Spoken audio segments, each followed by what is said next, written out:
Boom. Welcome to TomCam TV. That's what you're watching. It's not TV. It's TomCam TV. Bingo. And today, we're here to discuss with you the most disturbing, dark, horrific lore that inhabits the game that is Elden Ring and its expansion, Shadow of the Erdtree. There is so much we could discuss.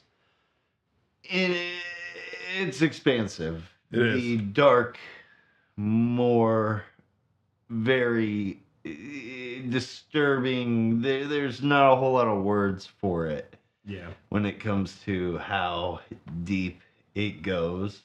Fucked up. That's how I like to just describe it. It's just fucked up all around. And some things are more fucked up than others, but everything in this game and pretty much every other From Software game, everything has some layer of fucked upness in it.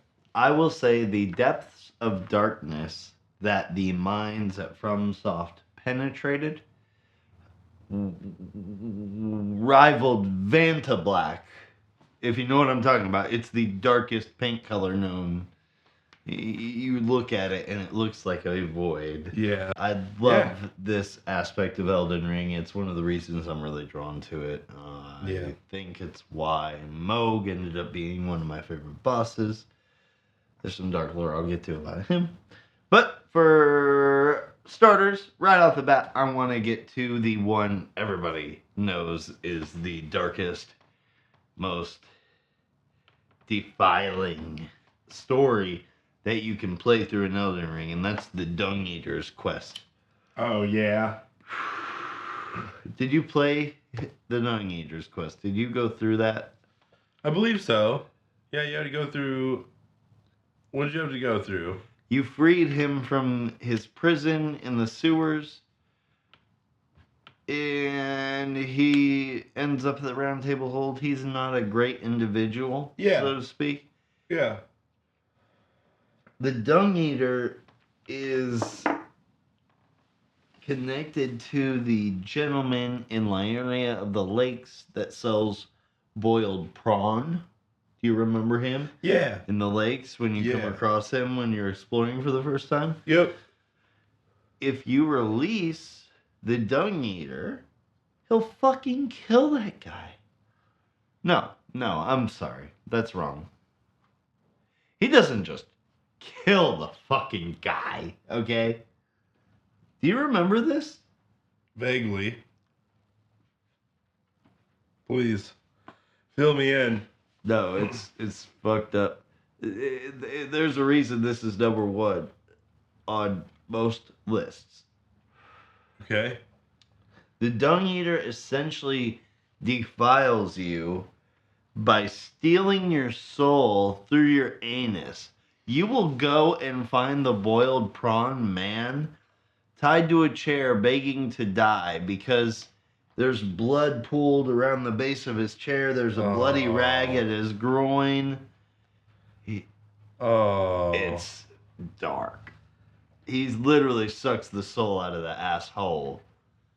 Asshole. Oh, man. Could you imagine? Asshole. To get into that boy's soul, you gotta get through that asshole. It's defilement. It's so dirty. That's crazy. Fucked up. Thinking of taking a soul through a butthole is like pretty dark.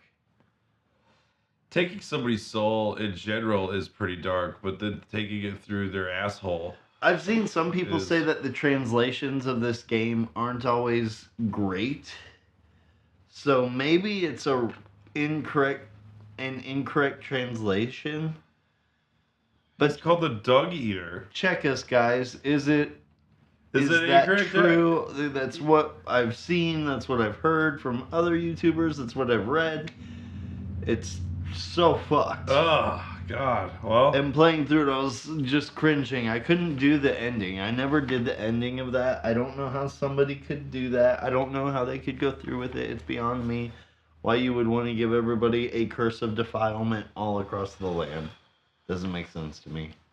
So that's the one I wanted to get out right off the bat, because that's the one that most people build up to. And I think it is quite dark, but there's a lot of dark stuff in this game that I think if you peer through the surface level of it, there's a level of fucked uppery that hasn't been explored quite yet. Yeah, so, I'd agree. Yeah. I don't know. What do you think? Man, you have a different taste in horror and stuff rather than I, so I'm curious to know. I think that is definitely deserves a slot on the top 5, top 3 list of anybody's most fucked up lore bits here in Elden Ring. It deserves that slot. It is creepy as shit. It's a soul eater. It's like one of those old myths, one of those old legends that people are kind of afraid of. Like, it's a soul eater. What even is that? What even does a soul eater do, type of thing? So, like, for some guy like him, like the Dung Eater, to come by and then to rip your soul out, which looks like a pretty excruciating and brutal and painful process, and then to have to deal with it through your butthole, like, that doesn't sound fun. That sounds really scary and brutal, and I wouldn't want to deal with that. So, no shit, dude. No fucking shit. No shit, you wouldn't want to deal with that. That's why they fade to black whenever they play the scene of him defiling. Yeah. Because, like, how does he do that? Is it a hand underneath the groin area? Underneath the buttocks? Or does he literally have to go ass to mouth? Ooh. I don't know. Some foreplay involved. What's one of the things that stuck with you throughout your playthrough? What I like in stories kind of is a reason why people are fucked up. People are the way that they are, and the omens being kept in secret. Those, I think it was Margit and Mohg. Those two were omens that were trapped and kept captive their entire lives. And finally, when the shattering happened, like, their shackles broke or whatever, and they were able to break free. And so they could do whatever they wanted to do. But, like, the fact that they were kept in basically like a cellar, kept in a basement their entire lives, and they're royalty. Like, they're both royalty, like, they come from royalty. So, like, I think that's really fucked up. And then they believe in the cause too. So, like, their cause anyway. Yeah, their cause. Like, it's almost like they don't mind that they were kept prisoner. They just have these total fucking crazy beliefs that you as the Tarnished are like, bitch, what are you talking about? I'm just here to kill you. Well, it's funny you say that, because I believe that their imprisonment is almost what made them believe what they believe. Oh, yeah. Most likely. I think it's why Morgoth, I think it is, the other omen that follows you around the map and you have to fight, the first one you fight. Yeah. I think that's why he's always saying, foolish Tarnished, put these ambitions to rest. Oh, okay. Because he's like, I'm an omen. I know all about being cast aside. You are a small ant in comparison to me.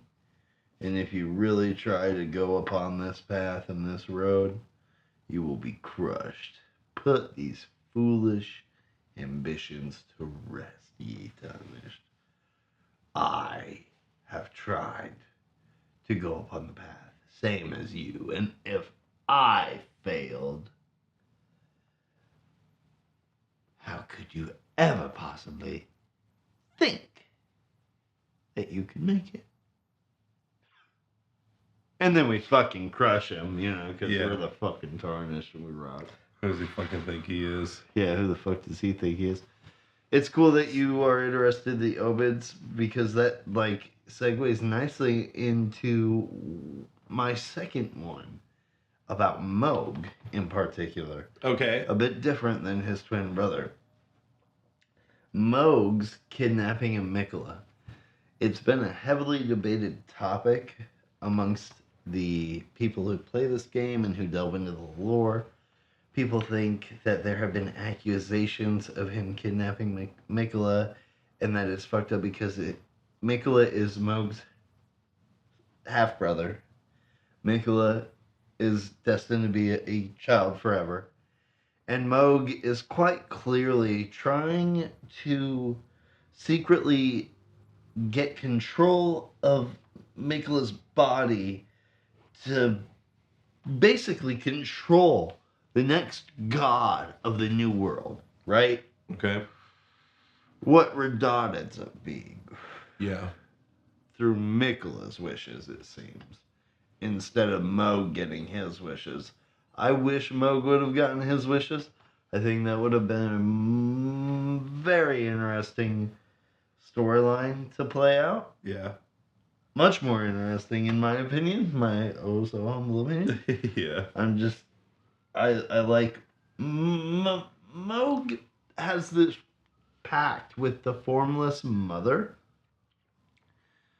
And we see hints to her. Even in battle when Mohg, he's jumping up and piercing what looks to be like kind of a type of manifestation of what could be the formless mother. Yeah.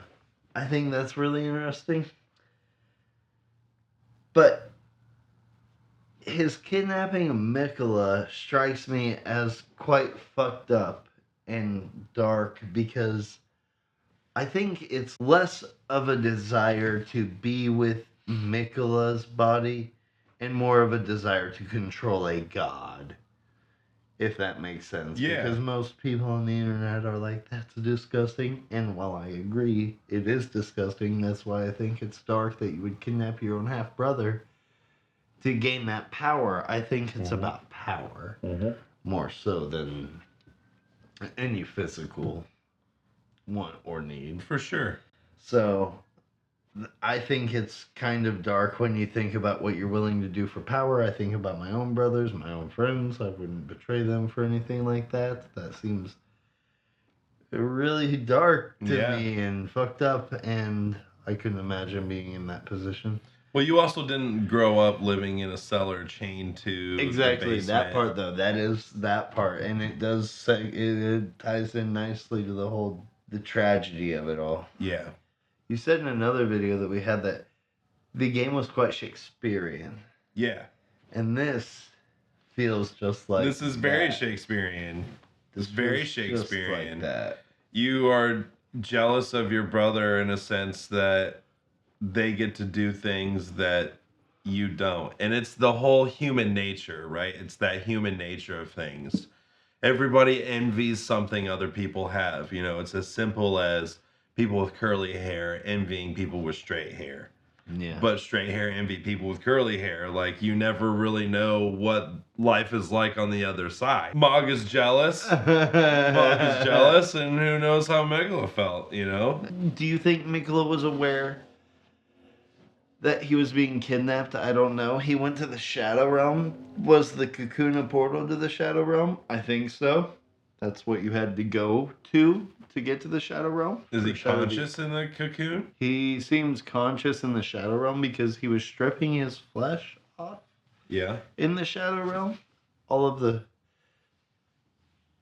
big stakes we found. Yeah. So I think he's conscious in the Shadow Realm. Whether that's inside of the cocoon or not, I don't know. Maybe it's just a way in. It's captivating. Either way, it's fucked up. It is fucked up. Miquella stripping his own flesh off in Shadow of the Year Tree is a whole nother brand of fucked up too. It all kind of ties in together. Looking pretty wild. Trying to get a consort is not for the faint of heart. No, it is not.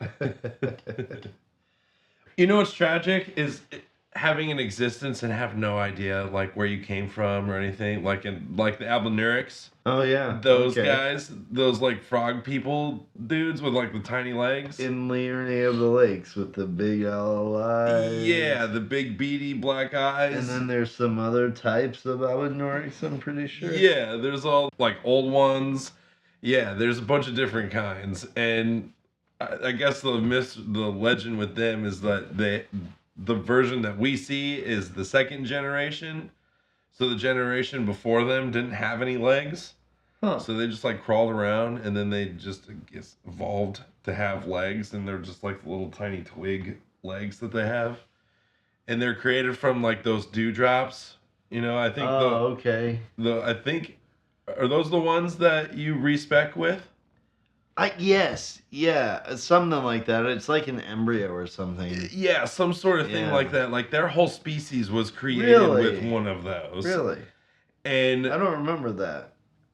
Yeah, like I had to look it up. Like I was like, what the fuck are these guys? Like they're like ugly cute in a way, kind of like a goat almost. Like when you look at kind of like a goat. When they look at you, like, you know, just like straight in the face, but with their like weird looking face, right? Like, dude, they do a bunch of weird shit. Yeah, so like they're just weird little frog people. I mean, like, you know, but their existence is just fucked up. You know, they just came from out of nowhere. Nobody knows who created them. Nobody knows who took that drop and created them. They just like, there they are. We're in the second generation of them. Damn. So maybe if we get like an Elden Ring 2, or like we see like the lands between several years from now, hundreds of years from now, we could see a evolved version of these things. It'd be cool. Yeah. You know? I don't know. I don't know. But either way, like I think their existence is pretty fucked up. Like they just Elden Ring 2 would be crazy, but I say that and we're sitting here waiting on Night Rain. Yeah. To release, so anything is possible at this point. That's very true, yeah. Yeah. Eldenorics 2.0. What do you want to see in Elden Ring 2? Do you want to see a sequel, or do you want to see a prequel? I would like a sequel, I think. Like a sequel? Yes, I think a sequel would be better. Yeah. Yeah, I think a prequel would be... Well, then you'd have the whole debate of which ending you pick and everything. Yeah, you'd lose all of that. Yeah, that'd be tough. Yeah. That would be tough. You'd have to stick to Queen Marika's whole backstory if you'd want a prequel and go all the way through to Godwyn being assassinated. Yeah. Well, what's the story for the Tarnished there? What's the story for the player? I don't know if there is one. It's trippy. It's hard. Yeah. Speaking of America, though. Yeah. That's part of my last favorite, most horrific, fucked up lore in this series. America. And the unspeakable things that happened to her people when she was young that she ends up inflicting back on those that sinned against her. Yeah. For lack of a better term. The jars, Alexander the Jar Man, they are filled with people. It is so disgusting to be a jar person filled with corpses. That is such a strange conceit to think of in your brain. That is mind-boggling. How do you do that? Very cool. Just shove a human into a jar. Yeah, just shoving anything, gods. There's probably gods in jars. Who knows? Yeah, demigods? That's so wild. That's so crazy to think about. The fact that Alexander the Jar Man has people in him and he says something to the effect of, oh, I fight using these people's moves in order to honor them because they're stuffed into me. So I gotta, do good for them. What the fuck, dog? What? And then to know the origin of this is so dark. When we were playing Shadow of the Erdtree, and you come across the prison underground and Marika's shaman village, and you start connecting the dots of what happened. Marika came up in a village of shamans. They healed with light, this golden order light that's radiating from these trees. But the horn scent came upon them and slaughtered the shamans. I think they wanted to utilize the shamanic power of these village people, where Marika comes from, in order to harness their power. So they stuffed them into jars, sent them into this prison, and when Marika finally ascends to power, she turns around and she enacts the same type of horrifying genocide, which is what it seems to be, on the horn scent themselves. And thus the curse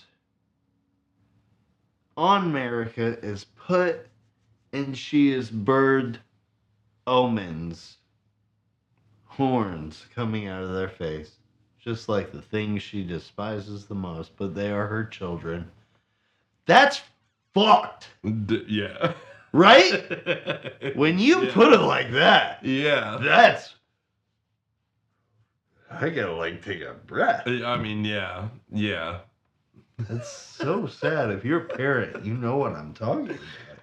If your child is birthed to be the thing you hate the most, which is kind of a fucked thing to say all in itself, but if goddamn Crash Bandicoot people terrorized my family and then I was birthed some Crash Bandicoots, I'd be pretty fucked in the head too. I don't know. Yeah. That might be a stupid way to put that. No.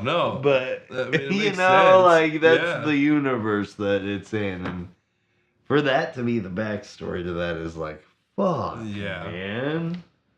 Fuck. Yeah.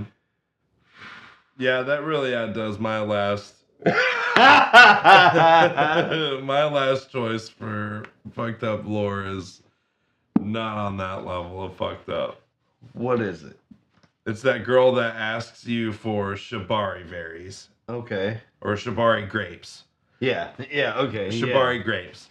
Yeah. And you get to tell her that they're eyeballs, that they're human eyes or whatever, and she's like... That's still fucked up too. That she was eating those, yeah. It's fucked up that she was eating those. And then she gets all, she throws up from it, and then is like, you know what, actually, I do kind of need to eat some more of them, so can you give me some more?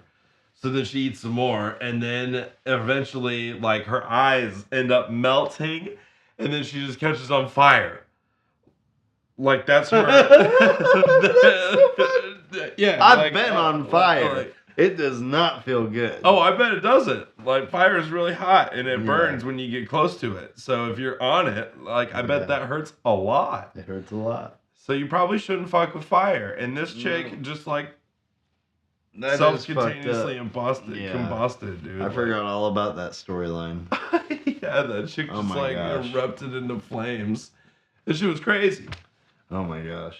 So, like, I think that's fucked up, but, like, the psychological and fucked up mental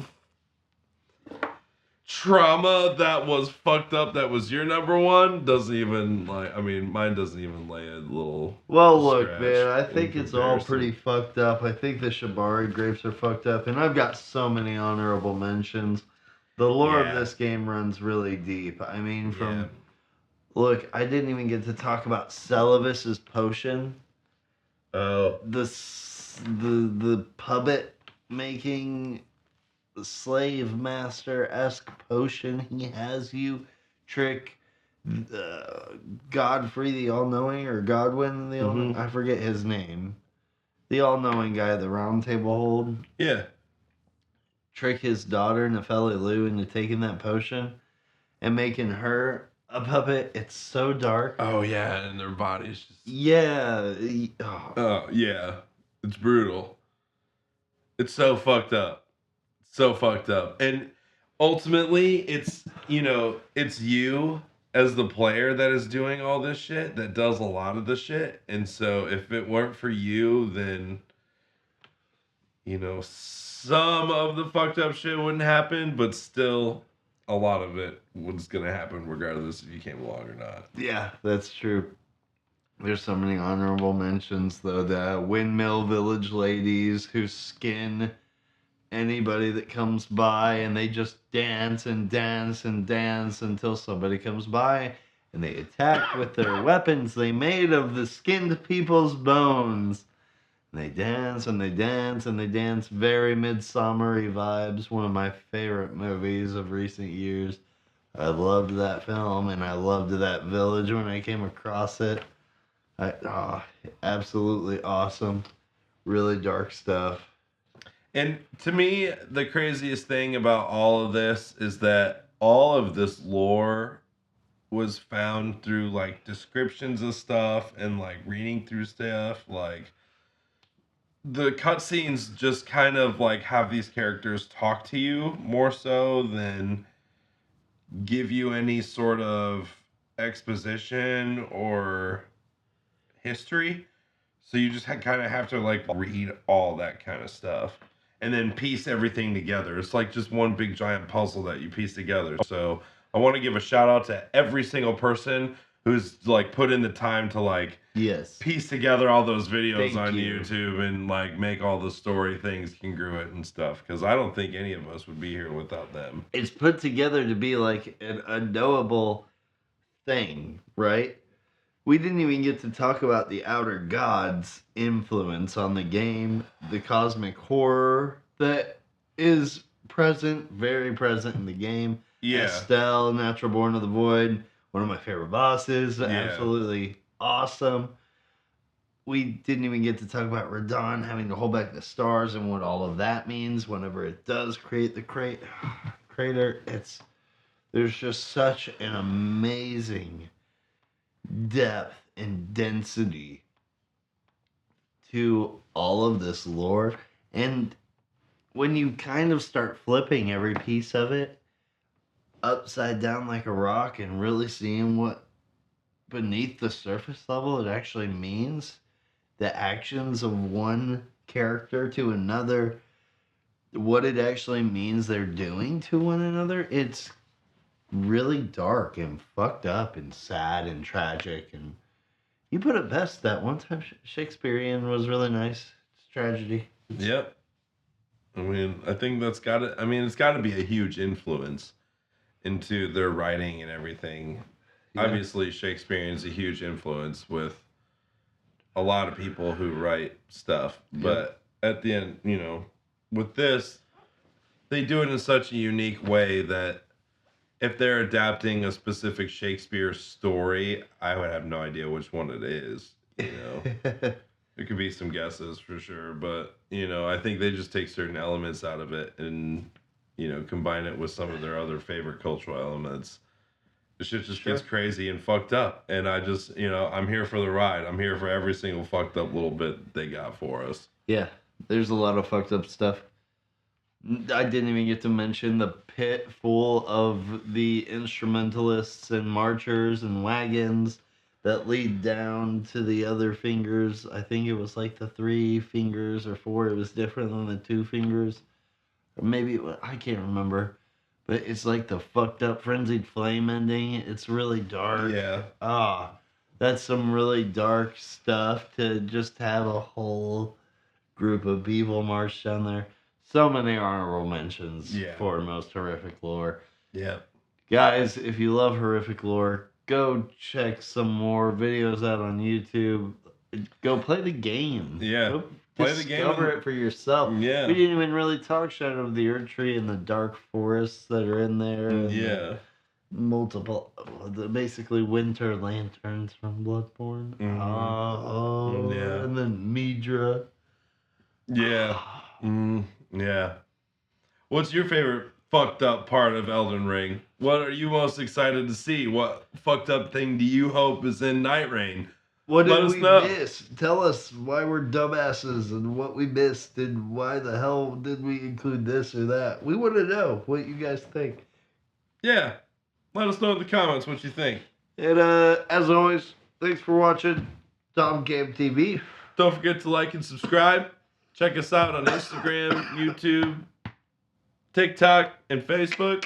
All that shit. We're going to be doing some Elden Ring, Night Rain live streams. Yep. So check us out on Twitch and YouTube once Night Rain comes out, May 30th. Let's go, baby. Elden Ring, Night Rain, May 30th. We'll be linking our Twitch this week, guys. We're going to be working on it soon. So don't wait around. Go check it out. What are you doing? It's probably already linked by now. Yeah. We probably did it in the time that you were watching this video. Yeah. And by the end of it. So. And by the way, thanks for watching. Yeah. Thanks for watching. We're going to sit here and smoke this blunt. Have a great night. Roll. Have a great day. C'est la vie. Whatever you're doing. Bon voyage. Be safe and have fun doing it. Stay alive till Elden Ring Night Rain comes out. And then a little afterwards so you can play it, obviously. We're going to have a lot of fun. Stay tuned because we're going to be with you and we're going to do it with you guys. And I can't wait. It's going to be very exciting. We're going to do it.